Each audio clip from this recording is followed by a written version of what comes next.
Good afternoon. We have Equatorial Guinea, and this is our planning education reform. I'm Denise Cronin. We have Kendra Dancy, Julie Lyons, and Adam Caldwell, please. Advance to the next screen, sorry. In doing our research, one of the problems that we have had is being able to find the information. That's been a little bit of a challenge. The background that we did find is that it was colonized by Portugal, and then they were acquired by Spain in the 1700s. So your national language is Spanish and also is French. But we found that what they're actually, the language that they use is multiple forms of Bantu. And each tribe has their own dialect. So sometimes the tribes talking to each other can be a problem as well. Now, they were granted independence in September of '68, and their government is considered to be corrupt, and it started off as a dictatorship and is now listed as a Republican, but you still have a president who's supposed to only serve 7 years that rules basically with an iron fist. If he doesn't like what you're doing, then he puts a stop to it. 15% of the population is Babi, and 80% of the population, let's see, is the other. This is the current reigning president, and he has been president since 2007. And when we talk about how he locks things down, he does hold the majority, his family holds the majority of the wealth, and they work with oil companies, and they've been trying to go in, or they're trying now to diversify from oil. And one of the things that he did just recently in 2019 and 2020 was even cut off the internet, which is what our schools use and will need. So I'm going to turn it over to Kendra now. Okay, so what we do know is some of the customs that influence education or that could be barriers to change were, well, first we'll talk about how most of the families or most in the country had only about $332 annually in income. And then it increased when the company found a large, or some companies found a large portion of oil, and they realized or recognized that there was potential in the oil industry in that country. As Denise said earlier, there was some issues with the government, and so those funds then spread out like they should have to the most, we should say, the rural areas and the people of the most people in the country, or the people in the country who would benefit the most or should have benefited the most. In other words, most of the wealth was in, like Denise said earlier, was in one small group of people's hands. And so in order to increase our educational opportunities in the country, we have to reach out to the larger portion of people who are in the poverty state. And so one piece of change that we see is we want to connect or extend on the Horizon 2020 efforts and initiatives and expand it over the next course of years so that what they've already began with the oil companies can be extended into the rural areas. So right now, infrastructures and businesses are huge in one part of the country, and it only benefits a small group of people. But with the extension of that program, by reaching out to companies like Hess Oil and ExxonMobil, and who also partner with Apple and Amazon, we can convince them to provide more access to internet, possibly get those students who were cut off to get educated through the internet because they cannot reach the locations that they need to be educated. And so we can train teachers to become better teachers, decrease the class sizes, continue professional education, and we can also show the companies and the countries the benefit of expanding the workforce through education and increasing more leaders and innovative thinkers, and also expanding infrastructures into areas on the rural side so that students and even adults could make a larger imprint on that country instead of keeping it in the hands of such a small group. Which brings us to the next piece of our recommendations.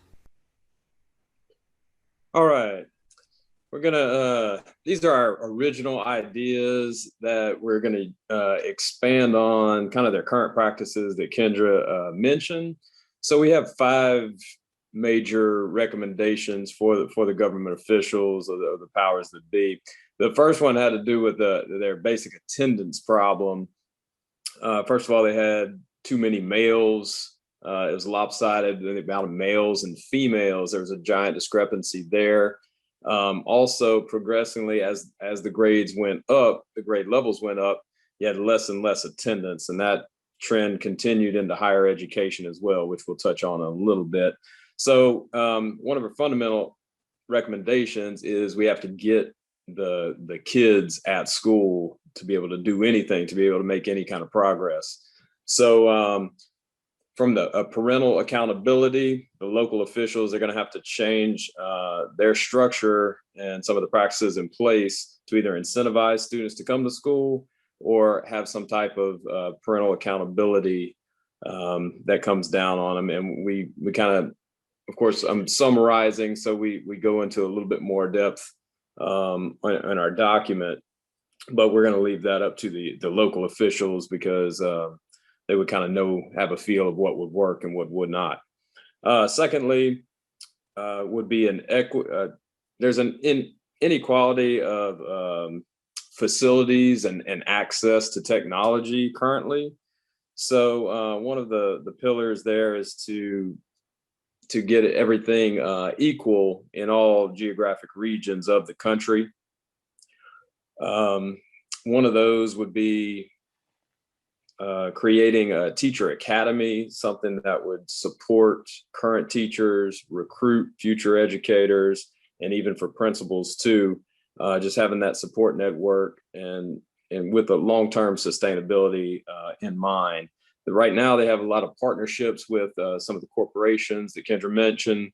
And so our recommendations would kind of build upon some of that and try to expand that even further. Third would be a health focus. Right now, the current life expectancy of a citizen in Equatorial Guinea is 60 years. So that's a major problem. Therefore, we want to embed some health courses into the curriculum, just some basic diet, exercise, general well-being, having some of that information be accessible, and then also have improvement of facilities. Hopefully that the school could be a place where they could go to a gym, track, field, courts, just something to have some kind of community involvement that focuses on health. Like I mentioned earlier, the fourth would be a giant need for higher education continuation. Right now, there's only 2 universities in the entire country. So we would recommend doubling that just for ease of geographic regions so that access is there. Also, with all of the oil-related fields, a trade school would be beneficial because currently that's not available. They're just kind of training on the fly. And one of the poorest practices that is currently being done is a lot of their most educated and talented individuals are being shipped off and studying abroad in other countries, in Spain and France. And so some of those people never return and never give back to their own country. So we need to have opportunities for those people. And our last, it's not really a specific strategy. Well, I guess it is a strategy rather than a specific recommendation. It's just the rate of change at which they should approach this whole problem. Fullen recommends kind of attacking the middle when you're doing these big organizational or institutional changes. So instead of kind of having a top-down model, which is currently used by their leader, or even a bottom-up. Fulton recommends kind of attacking the middle, and so anybody with power at the local level, they're going to be able to implement change a lot more efficiently than any other model there is. So we're shooting for a 6 to 10 year timeline where most of that change could take place, and very strategically and slowly. All right, I'll pass it to Julie. Thank you. Thanks, Adam. So we've talked a little bit about what we foresee as the problems, the culture, and then the ways that we can make changes to those. But how are we going to determine the effectiveness of what we're doing as far as gauging change toward improving the educational system? So some of the things that we've identified as issues that we need to address are the fact that the government is only currently allocating 1.97% of their overall budget to education in general. So that needs to change. We need to see significant more funding going into education to make sure that these changes can occur. Some of the other issues that we've noted are that there's a disparity in gender representation at the school levels, starting in primary school, and then it becomes more and more pronounced as the students move on through primary school and into secondary school, so that females are seriously underrepresented throughout the education system. And so we want to look at baseline data for some of those statistics that we're pulling from UNICEF and World Bank, the World Bank organization, to start as baseline data so that we can determine if we're making a change and if we're moving the needle with regard to gender equity in the schools. Another issue is the dropout rates. Females drop out at a much higher rate than males, but also the males are not attending school as much as they should be. So as Adam mentioned, we want to talk about making sure that education becomes mandatory, that students have an expectation from the government, from the schools, from their parents, from their community to actually be in schools, whether they're male or female, and getting the education and training they need to become productive citizens in the workforce. So we're going to be looking at baseline data of numbers of students and percentages of gender representation in the schools. And then as we're moving forward, we'll continue to gauge those numbers to determine the efficacy of this project. We're also going to be looking at literacy rates. Right now, we're looking at a 63% literacy rate for the country of Equatorial Guinea.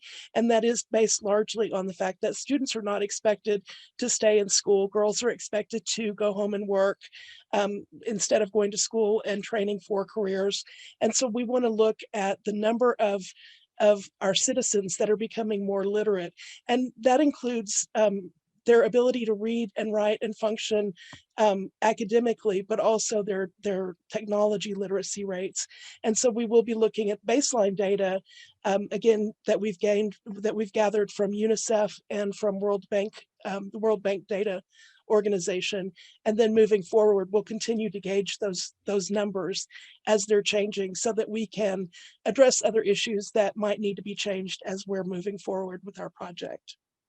So thank you very much for your time and your participation in this. And I think that we have some great recommendations, and I'm excited to see how the country moves forward with improving education. Bam billy billy bam bam, bam billy billy bam bam, bam billy bam billy billy bam bam, bam billy bam billy billy bam bam.